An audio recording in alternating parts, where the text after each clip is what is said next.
कमल sir के geography की फंडे अब कभी नहीं आएंगे अंडे। प्यारे विद्यार्थियों, आज जो मैं विषय लेके आ रहा हाँ वो है चट्टाना दियां किस्मों। चापड़ की जिहड़ी बनतर है रेत के छोटे जे कण तो लैके पत्थर तक नूं किसी चट्टान कहा जाता है। धरती की परत कई चट्टाना अति खनिजां तो बनी हुई है। चट्टाना एक ਜਾਂ एक तो ਵੱਧ खनिजां के मिश्रण तो बनी हुई है जो कि थल मंडल का निर्माण करता है। सवाल है चट्टाना की होंदियां ने?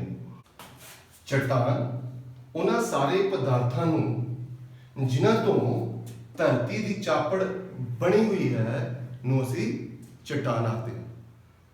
बच्चों, चट्टाना ग्रेनाइट वांगू कठोर भी हो सकदियां ने, सख्त भी हो सकदियां ने, ग्रेफाइट वांगू नरम भी हो सकदियां ने, चूना पत्थर वांग मुसामदार हो सकदियां ने ते स्लेट वांग गैर मुसामदार भी हो सकदियां ने। ते आओ असीं चट्टाना दीयां किस्मां बारे गल करदे हां। चट्टाना दी किस्मां बच्चों, चट्टाना 3 प्रकार दीयां ने। पहली है अग्नि चट्टान, इग्नियस रॉक्स। दूसरी हैं तैदा चट्टाना, सैडिमेंटरी रॉक्स। तीसरियां ने रूपांतरी चट्टाना, मेटामॉर्फिक रॉक्स। तो आओ हम असीं एक एक करके इन्हां चट्टाना बारे गल करते हैं। पहली है अग्नि चट्टाना या इग्नियस रॉक्स।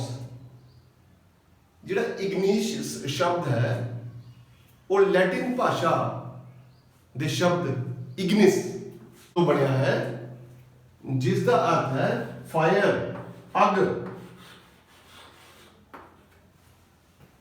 जो धरती दे विच अत्यधिक दबाव होंदा है, प्रैशर होंदा है, तो त्रेड़ा राही वो जिहड़ा लावा है वो हौली या धमाके नाल बाहर आ जाता है। आ साडी धरती की सतह है। ये छोटा जिहा निकास नली या बेंट है और ये लावे तो बने हुआ पहाड़ है। जदों लावा की होंदा है पिघलिया हुआ पदार्थ। पिघलिया हुआ पदार्थ जदों धरती के विच ही होंदा है उसनूं कहंदे हां मैग्मा। जदों मैग्मा बाहर आ जाता है उसनूं कहंदे आपां लावा। जदों मैग्मा हौली हौली या धमाके नाल जदों बाहर आंदा है ते बाहर आके हौली हौली वो ठंडा होंदा है अते जम के कठोर चट्टान का रूप लेंदा है जिस चट्टान नूं असीं अग्नि चट्टाना कहंदे हैं। अग तो बनी हुई है। बच्चों, जो लावा है इसका रंग लाल होंदा है, बहुत गर्म होंदा है। हौली हौली ठंडा होने के कारण ये जिहड़ियां चट्टानां जिहड़ियां ने अग्नि चट्टानां बनदियां ने। अग्नि चट्टानां धरती की सतह के ऊपर भी और थल्ले भी बनदियां ने। जिहड़ी अग्नि चट्टानां ने ये रवियां के रूप विच पहला पॉइंट ਆਪਾਂ लिखांगे धरती के ऊपर भी, धरती के सतह दे ऊपर अते हेठा भी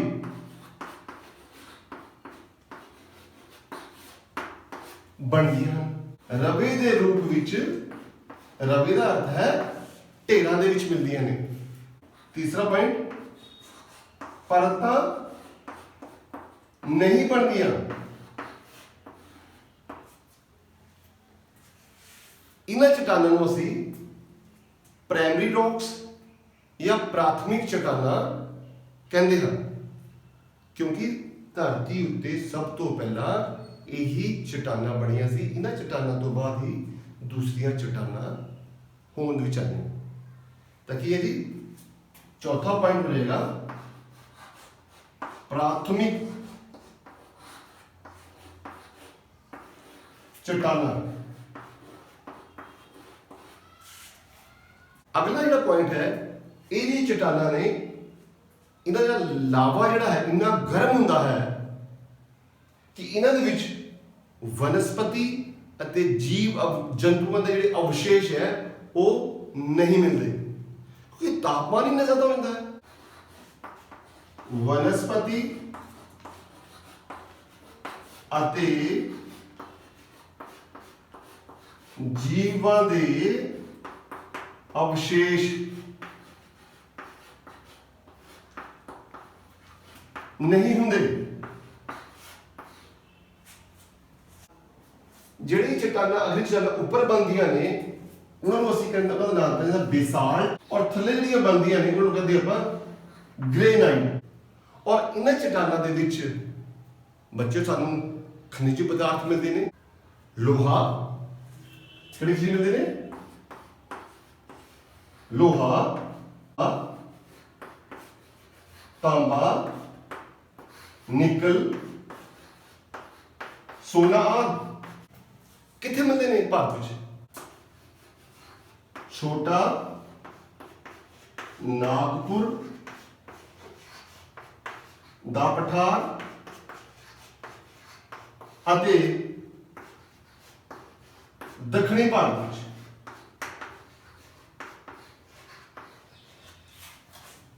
अक्सर पेपर च आंदा भी है सवाल, भारत में सोने की खाना कितने ने? उत्तर है कर्नाटक, कोलार फील्ड्स। तो जो कर्नाटक और कोलार फील्ड्स है वो दक्षिणी भारत में ही है।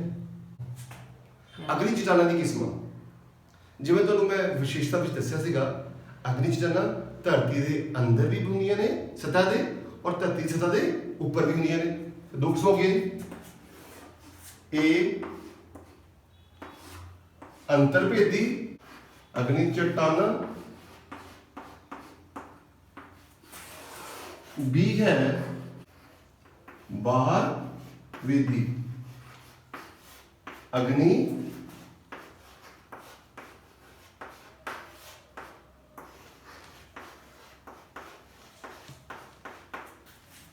ठीक है विद्यार्थियों। अंतरभेदी धरती की सतह के थले या अंदर, बाहर भेदी धरती की सतह के उपर। हुण अंतरभेदी चट्टानों ਨੂੰ ਅੱਗੇ ਅਸੀਂ ਫਿਰ दो भागों में वंडते हैं। पहला भाग है पताल भेदी चट्टाना, भेदी अग्नि चट्टाना, और उसका दूसरा भाग है मध्यवर्ती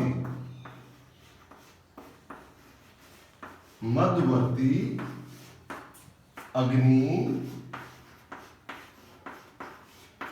चट्टाना।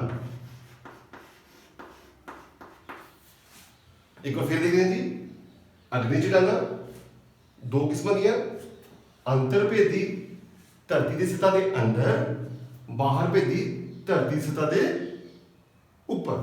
अंतरभेदी चट्टाना अगे फिर दो किस्म ने, पताल भेदी चट्टाना ते मध्यवर्ती चट्टाना। पताल भेदी चट्टाना बेटा जी बहुत डूंघाई दे विच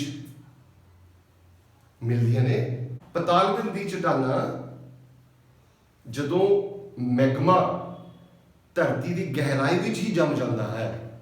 आ देखो बच्चों, ये लावा बना रहे हैं दोबारा, आ ज्वालामुखी है, आ निकास नली है, ये थले ही मैगमा जिहड़ा है जम गया है गहराई विच। इस तरह की चट्टान नूं कहंदे आ आपां पताल भेदी चट्टान। धरती दी अंदरूनी हलचलों के कारण चट्टाना धरती की सतह तो बाहर आ जांदियां ने। इस तरह की जिहड़ी चट्टाना ने भारत विच सानूं रांची का पठार अते सिंहभूम मिलदियां ने। किहड़ियां? पताल भेदी अग्नि चट्टाना। ਦੂਜੀਆਂ ਚਟਾਨਾਂ ਨੇ ਮੱਧਵਰਤੀ ਅਗਨੀ ਚਟਾਨਾਂ। ਬੱਚੇ ਜਦੋਂ ਮੈਗਮਾ ਧਰਤੀ ਦੀ ਸਤ੍ਹਾ ਹੇਠ ਲਾਗੇ ਹੀ ਹੌਲੀ ਹੌਲੀ ਜੰਮ ਜਾਂਦਾ ਹੈ, ਉਹਨਾਂ ਚਟਾਨਾਂ ਨੂੰ ਕਹਿੰਦੇ ਹਨ ਮੱਧਵਰਤੀ ਅਗਨੀ ਚਟਾਨਾਂ। ਮੰਨ ਲਓ ਇੱਥੇ ਇਹ ਜਿਹੜੀਆਂ ਮੱਧਵਰਤੀ ਚਟਾਨਾਂ ਨੇ, ਇਹ ਤਰੇੜਾਂ ਜਾਂ ਜੋੜਾਂ ਦੇ ਵਿੱਚ, ਕਿੱਥੇ ਤਰੇੜਾਂ ਜਾਂ ਜੋੜਾਂ, ਚਟਾਨਾਂ ਦੀਆਂ ਤਰੇੜਾਂ ਜਾਂ ਜੋੜਾਂ ਦੇ ਵਿੱਚ ਜਿਹੜੀ ਆਕ੍ਰਿਤੀ ਬਣਾ ਦਿੰਦੇ ਨੇ ਜਾਂ ਜੰਮ ਜਾਂਦੇ ਨੇ, ਉਸ ਨੂੰ ਕਹਿੰਦੇ ਆਪਾਂ ਮੱਧਵਰਤੀ ਚਟਾਨਾਂ। ਇਹਨਾਂ ਦੇ ਰਵੇ ਮੀਨਸ ਢੇਰ ਛੋਟੇ ਹੁੰਦੇ ਨੇ। ਇਹ ਸੀ ਸਾਡਾ ਅੰਤਰਭੇਦੀ ਚਟਾਨਾਂ। ਹੁਣ ਆਉਂਦੇ ਆ ਬਾਹਰ ਭੇਦੀ ਅਗਨੀ ਚਟਾਨਾਂ। ਜਦੋਂ ਧਰਤੀ ਵਿੱਚੋਂ ਮੈਗਮਾ ਬਾਹਰ ਆ ਕੇ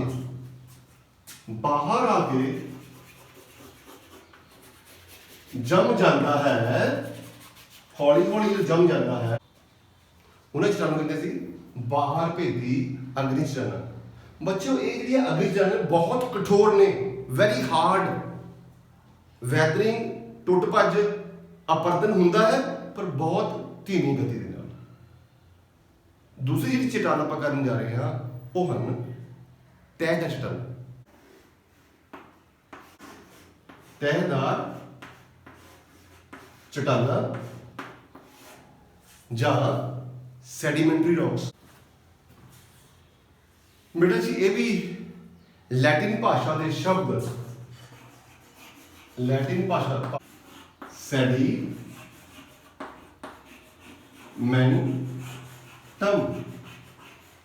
ਜਿਸ ਦਾ ਅਰਥ ਹੈ ਸੈਟਲ ਡਾਊਨ, ਥੱਲੇ ਬੈਠ ਜਾਣਾ, ਸੈਟਲ ਡਾਊਨ। ਜਦੋਂ ਅਗਨੀ ਚਟਾਨਾਂ ਦੀ ਟੁੱਟ ਭੱਜ ਹੁੰਦੀ ਹੈ, ਅਪਰਦਨ ਹੁੰਦਾ ਹੈ, ਕੌਣ ਕਰਦਾ ਹੈ? ਪਾਣੀ, ਵਗਦਾ ਪਾਣੀ, ਗਲੇਸ਼ੀਅਰ,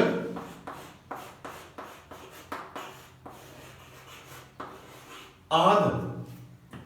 ਤਾਂ ਜਿਹੜੇ ਉਹ ਛੋਟੇ ਛੋਟੇ ਕਣ ਨੇ, ਸੈਡੀਮੈਂਟਸ ਨੇ, ਉਹ ਢਲਾਨਾਂ ਤੇ ਜਾਂ ਗਹਿਰੀਆਂ ਥਾਵਾਂ ਤੇ ਇਕੱਠੇ ਹੋਣ ਲੱਗ ਪੈਂਦੇ ਨੇ, ਔਰ ਹੌਲੀ ਹੌਲੀ ਦਬਾਅ ਦੇ ਕਾਰਨ ਇੱਕ ਤਹਿ ਬਣਾ ਲੈਂਦੇ ਨੇ। ਉਹਨਾਂ ਤਹਿਾਂ ਦੇ ਵਿੱਚ ਪੇੜ ਪੌਦੇ, ਜੀਵ ਜੰਤੂਆਂ ਆਦਿ ਦੇ ਅਵਸ਼ੇਸ਼ ਵੀ ਹੁੰਦੇ ਨੇ, ਔਰ ਹੌਲੀ ਹੌਲੀ ਦਬਾਅ ਦੇ ਕਾਰਨ ਇਹ ਜਿਹੜੀਆਂ ਸੈਡੀਮੈਂਟਸ ਨੇ, ਜਿਸ ਤਰ੍ਹਾਂ ਦੇਖੋ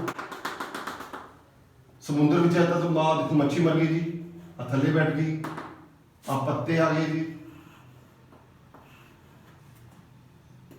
ਆ ਪੇੜ ਡਿੱਗ ਗਿਆ ਜੀ,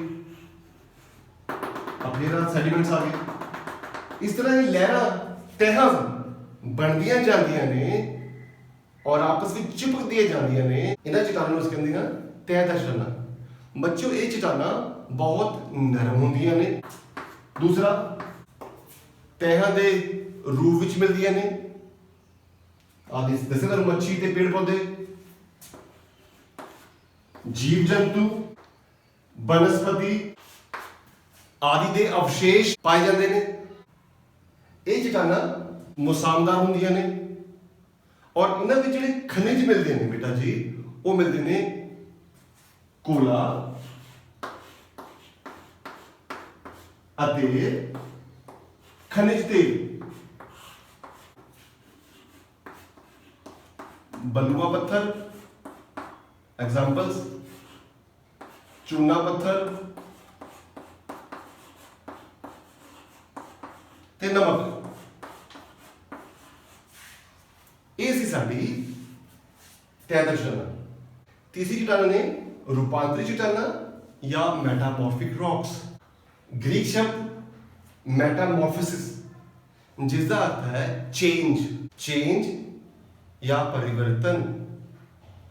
ਤਾਪ ਅਤੇ ਦਾਬ ਦੇ ਕਾਰਨ ਜਦੋਂ ਅਗਨੀ ਚਟਾਨਾਂ ਅਤੇ ਤਹਿਦਾਰ ਚਟਾਨਾਂ ਆਪਣਾ ਰੂਪ, ਆਪਣਾ ਰੰਗ, ਸੰਰਚਨਾ, ਕਠੋਰਤਾ ਬਦਲ ਲੈਂਦੀਆਂ ਨੇ ਤੇ ਜਿਹੜੀ ਚਟਾਨਾਂ ਬਣਦੀਆਂ ਨੇ ਉਹ ਨੇ ਰੂਪਾਂਤਰਿਤ ਚਟਾਨਾਂ। ਕੀ ਜੀ?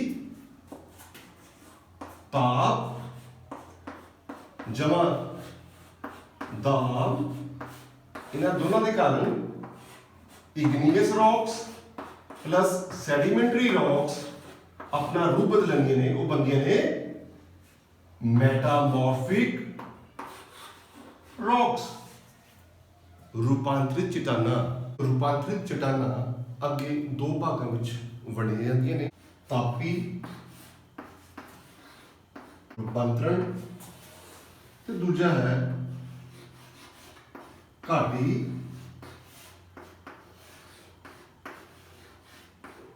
ਰੂਪਾਂਤਰਣ।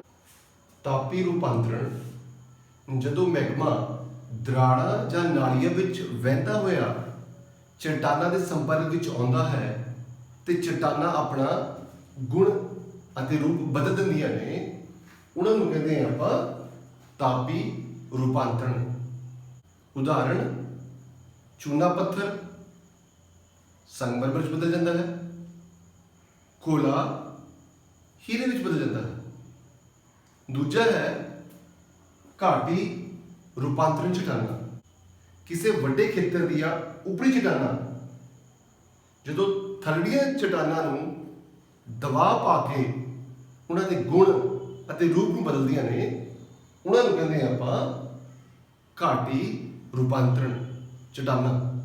ਇਸ ਤਰ੍ਹਾਂ ਦੀ ਘਾਟੀ ਰੂਪਾਂਤਰਣ ਚਟਾਨਾਂ ਸਾਨੂੰ ਬਿਹਾਰ, ਮੱਧ ਪ੍ਰਦੇਸ਼, ਰਾਜਸਥਾਨ ਵਿੱਚ ਮਿਲਦੀਆਂ ਨੇ, ਜਾਂ ਇਹ ਕਹਿ ਸਕਦੇ ਹਾਂ ਜਿਹੜਾ ਦੱਖਣੀ ਪਠਾਰ ਹੈ ਉਹ ਘਾਟੀ ਰੂਪਾਂਤਰਣ ਦਾ ਉਦਾਹਰਣ ਹੈ। ਅਗਲਾ ਸਬ ਟੌਪਿਕ ਹੈ 7ਵੀਂ ਕਲਾਸ ਵਿੱਚ ਤਾਂ ਨਹੀਂ ਹੈ ਪਰ ਫਿਰ ਵੀ ਤੁਹਾਡੇ ਗਿਆਨ ਨੂੰ ਵਧਾਉਣ ਵਾਸਤੇ ਰੌਕ ਸਾਈਕਲ।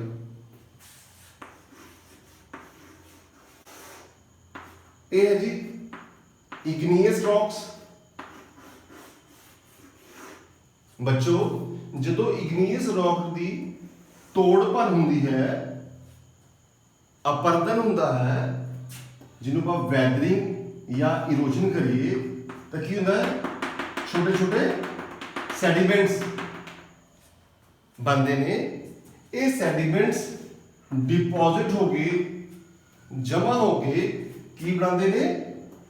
ਸੈਡੀਮੈਂਟਰੀ ਰੌਕਸ। ਤਹਿ ਚਟਾਨਾਂ ਤੇ ਤਾਪ ਅਤੇ ਦਾਬ ਲੱਗਦਾ ਹੈ, ਟੈਂਪਰੇਚਰ ਐਂਡ ਪ੍ਰੈਸ਼ਰ ਲੱਗਦਾ ਹੈ, ਤਾਂ ਕੀ ਬਣਦੀਆਂ ਸਾਡੀਆਂ ਮੈਟਾਮੋਰਫਿਕ ਰੌਕਸ। ਟੈਂਪਰੇਚਰ ਐਂਡ ਪ੍ਰੈਸ਼ਰ ਜਦੋਂ ਇਹ ਮੈਟਾਮੋਰਫਿਕ ਰੌਕਸ ਰੂਪਾਂਤਰਿਤ ਚਟਾਨਾਂ ਪਿਘਲਦੀਆਂ ਨੇ, ਮੈਲਟ ਹੁੰਦੀਆਂ ਨੇ, ਤਾਂ ਕੀ ਬਣ ਜਾਂਦੀਆਂ ਨੇ ਸਾਡੀਆਂ ਅਗਨੀ ਚਟਾਨਾਂ।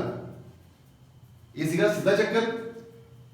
ਹੁਣ ਉਲਟਾ ਇਗਨੀਅਸ ਰੌਕਸ ਦਾ ਜਦੋਂ ਤਾਪਮਾਨ ਅਤੇ ਦਬਾਅ ਪੈਂਦਾ ਹੈ ਤਾਂ ਕੀ ਬਣਦੀਆਂ ਨੇ ਮੈਟਾਮੋਰਫਿਕ ਰੌਕਸ।